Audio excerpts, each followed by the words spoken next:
SOS Vida, una palabra que transformará tu vida. El tema de hoy se titula David ante el gigante Goliat. En la Biblia encontramos el relato de la historia de David y Goliat. En Primera de Samuel, capítulo 17, los filisteos, enemigos de Israel, habían desafiado a los israelitas a la guerra. Los dos ejércitos se posicionaron frente a frente en montes opuestos, con el valle de Elá de por medio y esperaron. Por 40 días, Goliat, un gigante filisteo con armadura impresionante, salió por la mañana y por la tarde a retar al pueblo de Israel con un tono bastante burlesco. ¿Para qué están ordenando sus filas para la batalla? ¿No soy yo un filisteo? ¿Y no están ustedes al servicio de Saúl? ¿Por qué no escogen a alguien que se me enfrente? Si es capaz de hacerme frente y matarme, nosotros les serviremos a ustedes. Pero si yo los venzo y los mato a ustedes, serán nuestros esclavos y nos servirán. Esto está en 1 de Samuel, capítulo 19, versículos 8 y 9. Todo el ejército de Israel se sentía intimidado, desde el rey Saúl hasta el soldado más joven. Estaba en juego la libertad del pueblo. La Biblia dice que al oír lo que decía el filisteo, Saúl y todos los israelitas se consternaron y tuvieron mucho miedo. 1 de Samuel, capítulo 17, versículo 11. David era el menor de 8 hermanos, y sus 3 hermanos mayores estaban con el ejército de Israel. Como habían pasado ya 40 días, su padre Isaí, que estaba muy mayor, le pidió que fuera al frente de batalla a llevar algo de comer, a ver cómo estaban sus hermanos. David era pastor, así que dejó a otro pastor encargado de sus ovejas y fue al frente de batalla, y se encontró con la situación: cada ejército en su monte y el valle en el centro, y Goliat desafiando a los israelitas a viva voz.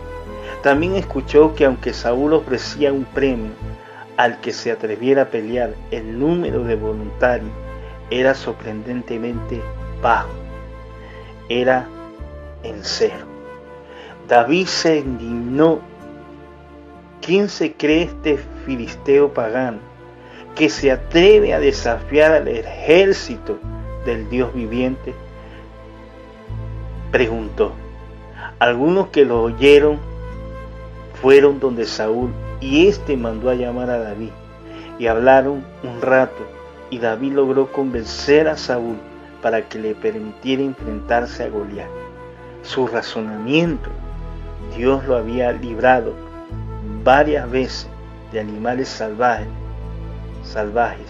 y él confiaba en que Dios lo libraría de Goliat. Así fue como David se enfrentó a Goliat.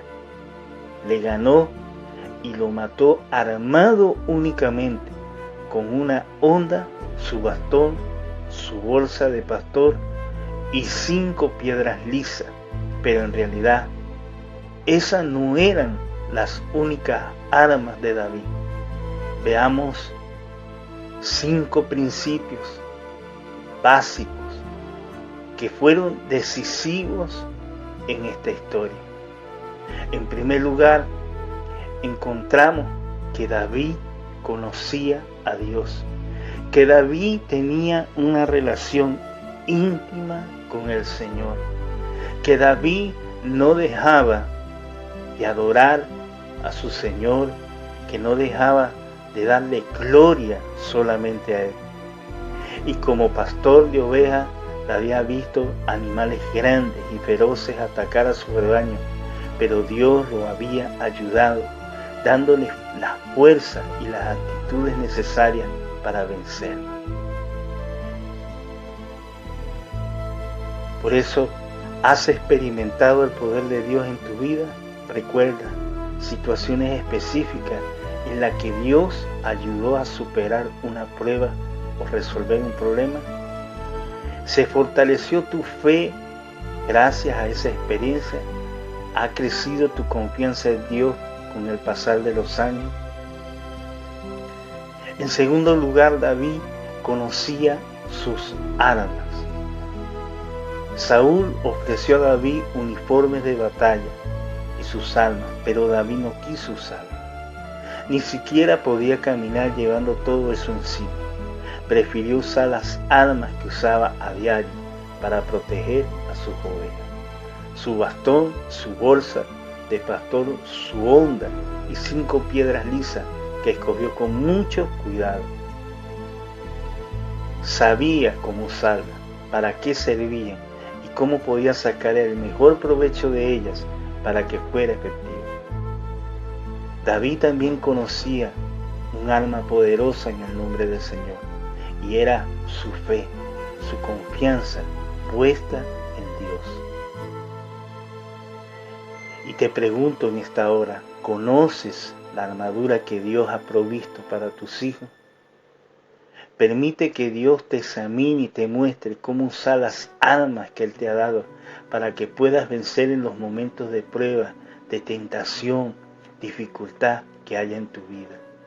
En tercer lugar, David cuidaba de su familia, sabía usar fuerza y su astucia para rescatar las ovejas. Él conocía su rapidez y su agilidad, sabía cuál era la distancia perfecta para atacar con efectividad sin arriesgarse demasiado. Él conocía las habilidades que Dios le había dado. Tienes que conocer talentos, dones y fortalezas que Dios te ha dado. Tienes que saber el potencial que Dios te ha entregado para así vencer los gigantes que estén en tu vida. En cuarto lugar, David no se dejó intimidar. Hasta Saúl, que era el rey de Israel y el hombre más alto entre todos los del pueblo, él sentía intimidación y él tuvo miedo. David se concentró en algo en que los demás no se fijaron. La parte de Goliat estaba sin proteger. Este pequeño espacio en la frente del gigante que quedaba expuesto concentró su atención en acertar ahí y dar un buen golpe justo en ese punto. Aprovecha las oportunidades que Dios pone en tu vida, te enfocas en las puertas que Dios abre en ti o en lo difícil que parecen, llenas tu mente con la palabra de Dios y vas al Padre en oración cada día para recibir el ánimo necesario, o te dejas llevar por pensamientos derrotistas y la creencia que no podrás hacer las cosas. Y en último, David tenía un propósito, que Dios fuera glorificado. La gloria sería para Dios, su nombre sería ensalzado. David tenía la certeza de que lograría vencer a Goliat en el nombre del Señor. Pero no buscaba ser reconocido o admirado por eso. Él sabía que la victoria solo vendría por la intervención divina de Dios. Sería glorificado y todos verían el gran poder salvador de Dios librando a sus hijos del mal. ¿Haces todo para la gloria de Dios o te envaneces con tus logros? ¿Habla de las cosas que Dios hace en tu vida o prefieres hablar de tu inteligencia, tu fuerza o tu destreza? Haz un recuento de cosas inexplicables que has visto en tu vida: provisión en el momento oportuno, protección de algún mal, sanidad o mejoría de tu salud. Dale la gloria a Dios y agradece al Padre. Amén. Es importante que Dios te da herramientas necesarias de Él para vencer todo tipo de gigantes en tu vida. Todas esas destrezas las obtuvo David de parte de Dios y tuvo la victoria en el pueblo de Israel. Así que muchas bendiciones en este día, en el nombre poderoso de Jesús. Amén.